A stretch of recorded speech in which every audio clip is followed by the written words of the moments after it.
பன்னீர் எப்படி செய்யலான்னு பார்க்கலாங்க. 1 லிட்டர் பாலும் 2 எலுமிச்சம்பழமும் வச்சுட்டு வீட்லேயே பன்னீர் எப்படி பண்ணலான்னு பார்த்துடலாம். 1 லிட்டர் பாலை அடுப்பில் வச்சுருக்கேங்க. நல்லா காய்ச்சிக்கலாம். அதுக்குள்ளேயே இந்த எலுமிச்சம்பழத்தை கொட்டையெல்லாம் நீக்கிட்டு நம்ம புழிஞ்சு வச்சுக்கலாங்க. எலுமிச்சம்பழ சாறு ரெடி ஆயிடுச்சுங்க.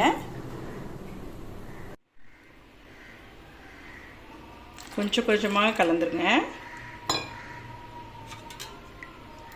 ஒரு கலர் எல்லாம் வீட்டிலேயே பண்ணோம்னா சுத்தமான பன்னீர் நம்மளுக்கு கிடைக்குங்க. உபரியாகவும் கிடைக்கும், நிறையவும் கிடைக்கும்.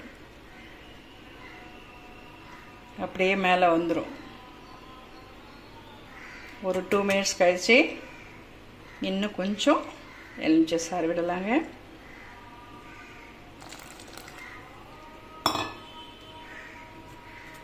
ஸ்டவ்வை மீடியம் ஃப்ளேம்லேயே வச்சுட்டு கலருங்க.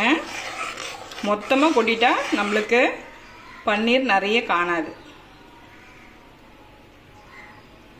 பன்னீர் நல்லா திரண்டு வர ஆரம்பிச்சிச்சுங்க. இப்போ மொத்த எலுமிச்சம்பழத்தையும் நம்ம விடலாங்க. ஒரு 2 மினிட்ஸ் கொதிக்க விட்டோம்னா நிறைய பன்னீர் கிடச்சிருங்க. அப்புறம் வடிகட்டிட்டு மேலே வெயிட்டாக ஏதாவது வச்சுட்டா பன்னீர் ரெடி ஆகிடுங்க. இங்கே பாருங்கள், சூப்பரான பன்னீர்.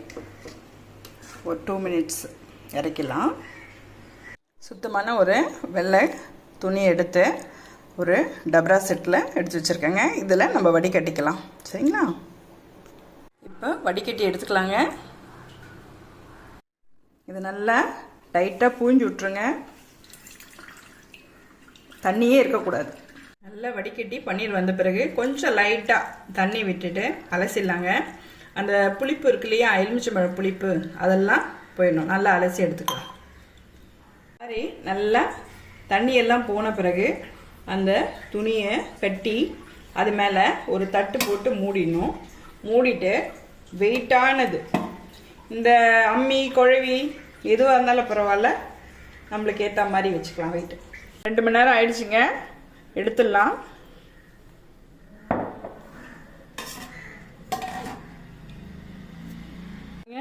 இவ்வளோ பன்னீர் வந்திருக்கு. இதை நம்ம கட் பண்ணி எடுத்து வச்சிடலாங்க. வீட்டில் செய்த பன்னீர் ஜோர் சூப்பராக இருக்குங்க. நீங்களும் ட்ரை பண்ணுங்க. ஒரு கண்டெய்னர் போட்டு மூடி வச்சிட்டோம்னா எப்பப்போ தேவைப்படுதோ அப்போ யூஸ் பண்ணிக்கலாங்க. தேங்க்யூ ஃபார் வாட்சிங்.